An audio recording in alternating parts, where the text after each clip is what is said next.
ராம ராம ராம ராம ராம ராம ராம் ராம ராம ராம சீதா ராம ராம ராம் ராம ராம ராம ராம ராம ராம ராம் ராம ராம ராம சீதா ராம ராம ராம் ராம ராம ராம ராம ராம ராம ராம் ராம ராம ராம சீதா ராம ராம ராம் ராம ராம ராம ராம ராம ராம ராம் ராம ராம ராம சீதா ராம ராம ராம் ராம ராம ராம ராம ராம ராம ராம் ராம ராம ராம சீதா ராம ராம ராம்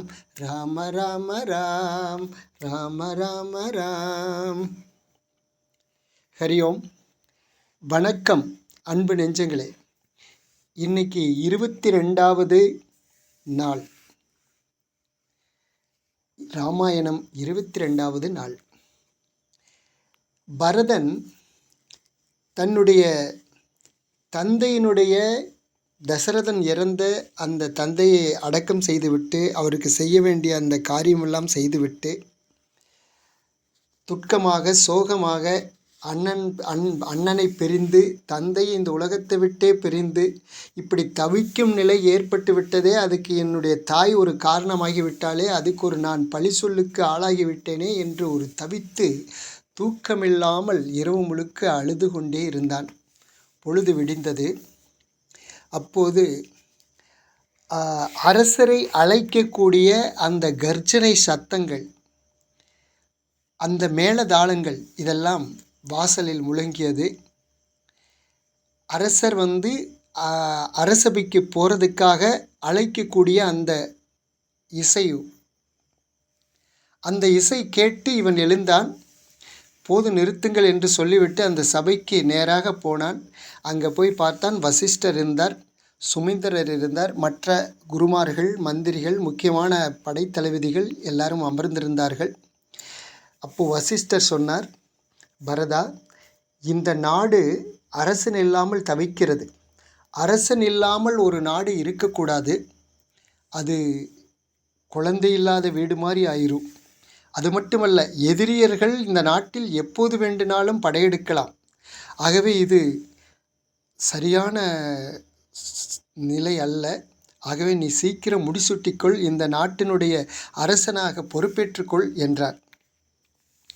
அப்போது பரதன் சொன்னான், குருதேவா, இது சரியா?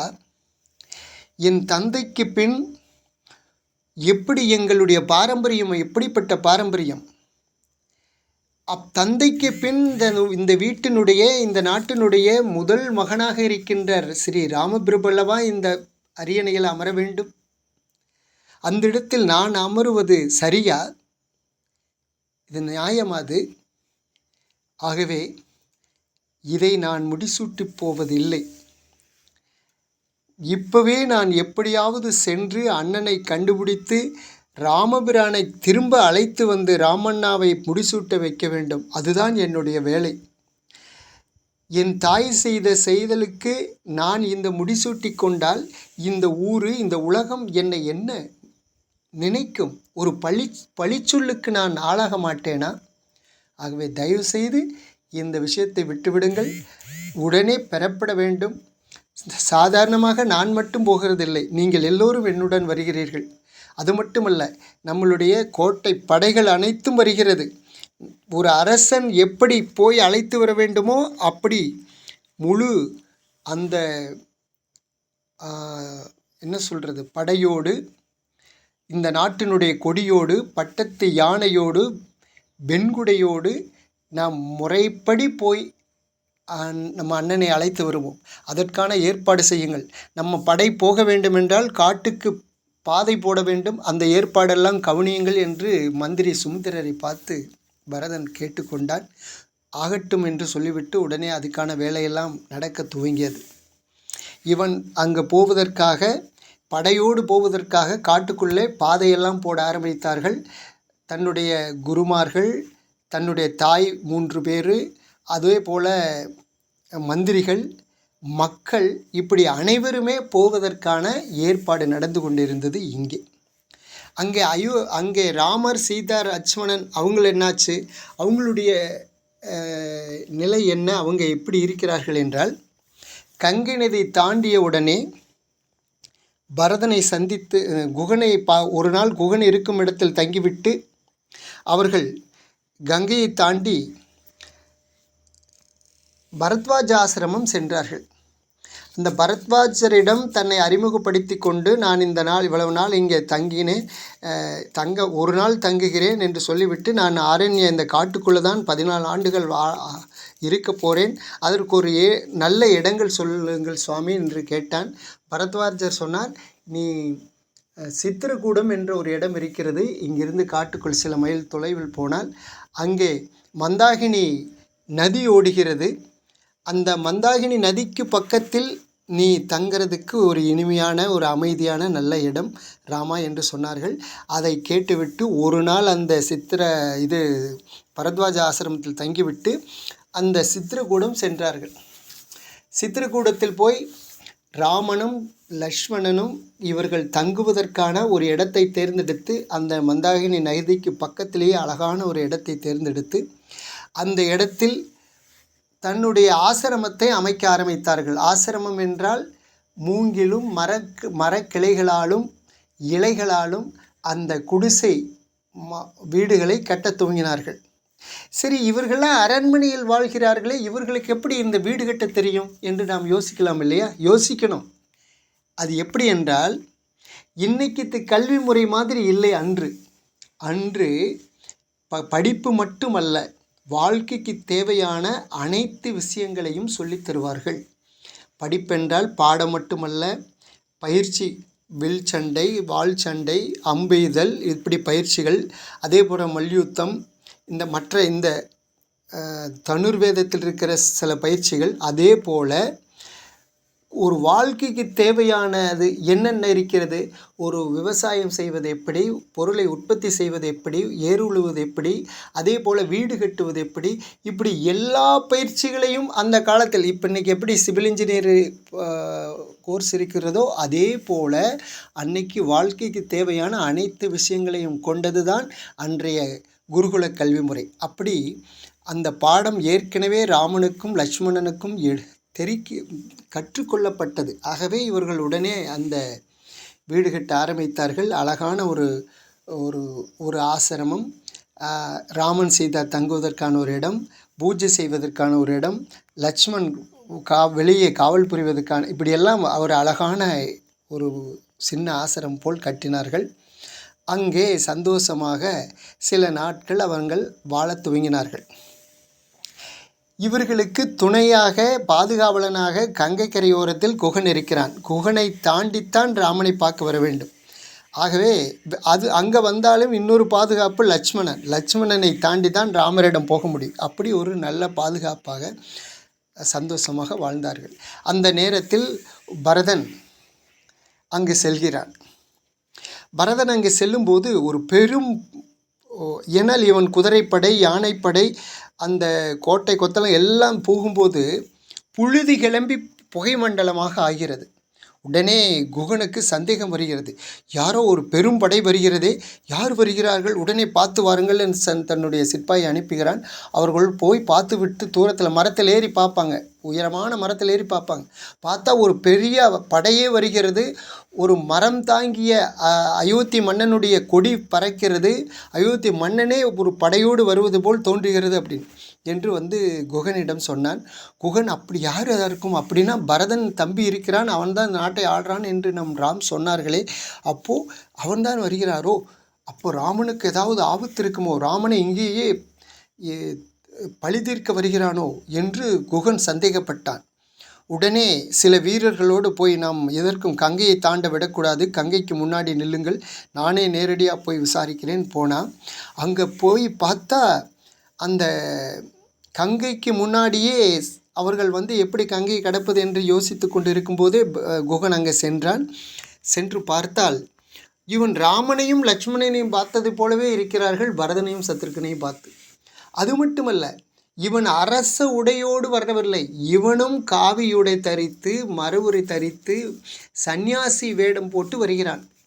ராமனை போலவே இருக்கிறான். ஆமாம், நீங்கள் யார், எங்கே போகிறீர்கள்? நான் பரதன், எங்கள் அண்ணனை அழைத்து வரப் போகிறேன். எங்கள் அண்ணன் தான் இந்த நாட்டை ஆள வேண்டும். அவர் நான் இல்லாத போது என் தாயினுடைய வரத்தால் அவர் வனத்துக்கு சென்று விட்டார். அவரை திரும்ப அழைத்து வந்து அயோத்தியினுடைய அரசராக நாங்கள் முயற்சிக்கிறோம், அழைத்தவருக்காக தான் நாங்கள்லாம் போகிறோம்னு சொன்ன உடனே குகனுக்கு பயங்கர சந்தோஷம். நானே கூட்டி போகிறேன் வாங்கன்னு சொல்லிட்டு ஒவ்வொருத்தராக எல்லாத்தையும் படகை ஏற்பாடு பண்ணி கங்கையை கடந்து கங்கையிலிருந்து எல்லாம் திரும்பி போய்கிட்டு இருக்கிறாங்க சித்திரக்கூட நோக்கி. பரத்வாஜ ஆசிரமம் சென்றார்கள். சாமிஜியிடம் கேட்கும்போது சாமிஜி தகவல் சொன்னார், இந்த மாதிரி சித்திரக்கூடத்தில் இருக்கிறார்கள் போது சித்திரக்கூடம் நோக்கி இந்த படை மீண்டும் போனது. அப்போது இந்த மந்தாகினி நதியோரத்தில் அமர்ந்து ராமரும் சீதாவும் பேசி கொண்டிருந்தார்கள். அப்போது ஒரு சத்தம், பெரிய சத்தம் கேட்கிறது. லட்சுமணன் அழைத்து இந்த என்ன சத்தம் என்று பார் என்று. ஏனென்றால் ஒரு பெரும்படை காட்டுக்குள்ளே வரும்போது அந்த ஏரியாவில் இருக்கிற பறவைகள்லாம் பயந்து கத்தி கொண்டு ஓடும் இல்லையா, அப்படி கத்தி கொண்டு போகும்போது ஒரு சத்தம் ஏற்படுகிறது, ஒரு அலறல் கேட்கிறது. அதை உடனே பார் என்று ராமன் சொல்கிறான். லட்சுமணன் அதே போல் உயரமான மரத்தில் ஏறி பார்க்கிறான்.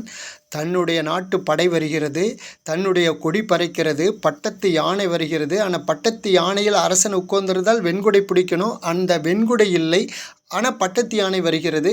இப்போ எல்லாம் பார்த்து விட்டு லட்சுமணன் ஓடி வந்து, அண்ணா அண்ணா, இந்த பரதன் நம்ம நாட்டை விட்டு துரத்தினது மட்டும் இல்லாமல் இங்கேயும் நம்மை பழிதீர்க்க வருகிறான், அவன் பெரும் படையோடு வருகிறான், ஆணையிடுங்கள், அவனை நான் அங்கேயே அழித்து விடுகிறேன் என்று வில்லும் அம்பும் வாளோடு வந்து நின்னான் லட்சுமணன். லட்சுமணா, வருவது பரதன், நம்மை பார்ப்பதற்காக வருகிறான். அப்படிப்பட்ட தம்பியை வெட்டி இந்த மந்தாகினி மலையில் இரத்தக்கரை ஆக்கிவிட்டு அவனுடைய உடலை சிதைத்து விட்டு அந்த நாட்டை நீ ஆள வேண்டுமென்றால் அது ஆட்சியாக இருக்குமா? அது ஒரு வாழ்க்கையாக இருக்குமா? உனக்கு நாடு வேண்டுமென்றால் சொல், பரதனிடம் சொல்லி உனக்கு கொடுக்க சொல்கிறேன், நீ நாட்டை ஆளு. ஆனால் இப்படி தவறாக நினைக்காதே, தம்பி நம்மளை பார்க்க வருகிறான், அவனை போய் இப்படி தப்பாக நினைக்கிறாயே என்று ராமன் சொன்ன உடனே கொஞ்சம் கோபம் தணிந்து வெக்கப்பட்டு வாளை உரையில் போடுகிறான். அதற்குள் அந்த படை பக்கத்துக்கு வந்து விடுகிறது, ஆசிரமத்தை நோக்கி. அப்போ அந்த ஆசிரமம் பக்கம் வந்த உடனே படைகளையெல்லாம் தூர நிறுத்திவிட்டு வசிஷ்டரும் பரதனும் மட்டும் வருகிறார்கள், அந்த ஆசிரமத்துக்கு வருகிறார்கள். வசிஷ்டரை வெளியே நிறுத்திவிட்டு அந்த ஆசிரமத்துக்குள் பரதன் மட்டும் உள்ளே நுழைகிறான். உள்ளே நுழையும் போது ராமன் உட்கார்ந்திருக்கிறார், பக்கத்தில் சீதை உட்கார்ந்திருக்கிறார். சந்நியாசி வேடம் போட்டு கழுத்தில் மாலை, காவியுடை, தலைமுடியை அந்த அரசம்பாளை வைத்து கட்டி முடிச்சு போட்டு ஒரு சந்நியாசியை போல் அமர்ந்திருக்கிறான் ராமன். பக்கத்தில் சீதாதேவி, லட்சுமணன் பக்கத்தில் காவலோடு வில்லம்போடு நிற்கிறான். இதை பார்த்தவுடன் பரதன் ஓடிப்போய் அண்ணா அண்ணா என்று கையை பிடிச்சு கொண்டு கதறுகிறான். தம்பி, எதற்காக அழுகிறாய்? ஏன் அழுகிறாய்? இப்படி எதற்காக அழுகிறாய் என்று சொல்லி அவனை வாரி அணைத்து கட்டி அணைத்து அவனை உச்சி முகர்ந்து அவனை அப்படியே வெளியே அழைத்து கொண்டு வெளியே வருகிறார். வெளியே குருதேவர் இருக்கிறார். குருதேவரிடம் ராம், லட்சுமண், சீதை 3 பேரும் போய் காலில் விழுந்து ஆசீர்வாதம் வாங்குகிறார்கள். ஆசீர்வாதம் வாங்கி கொண்டு அப்போது எல்லாத்தையும், இன்னும் உன் தாயும் வந்திருக்கிறார் ராமா என்று சொல்கிறார் சிஸ்டர். உடனே ஓடிப்போய் தன்னுடைய தாயை அழைத்து 3 பேரும் வந்திருக்கிறார்கள், 3 பேரத்தினுடைய பாதத்தையும் தொட்டு ஆசீர்வாதம் வாங்குகிறார்கள். தாயை 3 பேர்த்தையும் அழைத்து கொண்டு வந்து தன்னுடைய ஆசிரமத்தில் உட்கார வைக்கிறார்கள். உட்கார்ந்த பின்னாடி எல்லாருக்கும் குடிப்பதற்காக அந்த மங்காதினி அழகான அந்த நதியினுடைய நீரை கொடுக்கிறார்கள். அவருடைய தண்ணி அறிந்து கொண்டிருக்கும்போது ராமன் பரதனை பார்த்து கேட்கிறான், பரதா, நீ இந்த நாட்டினுடைய அரசன் அல்லவா? நீ என்ன ஒரு சந்நியாசியை போல் வேடமணிந்து வந்திருக்கிறாயே, இது என்ன கோலம் என்று ராமன் கேட்கிறான். அதுக்கு கண்ணீரோடு பரதன் வாயை திறக்கிறான். என்ன சொல்கிறான் நாளை பார்ப்போம்.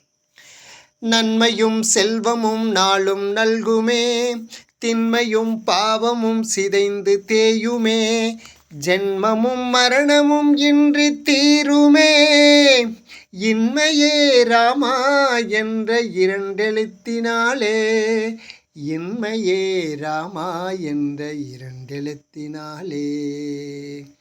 ஸ்ரீராம ராம ராமேதி ரமே ராமே மனோரமே, சகஸ்ரநாம தத்துல்யம் ராமநாம வராணனே. ராம் ராம் ராம்.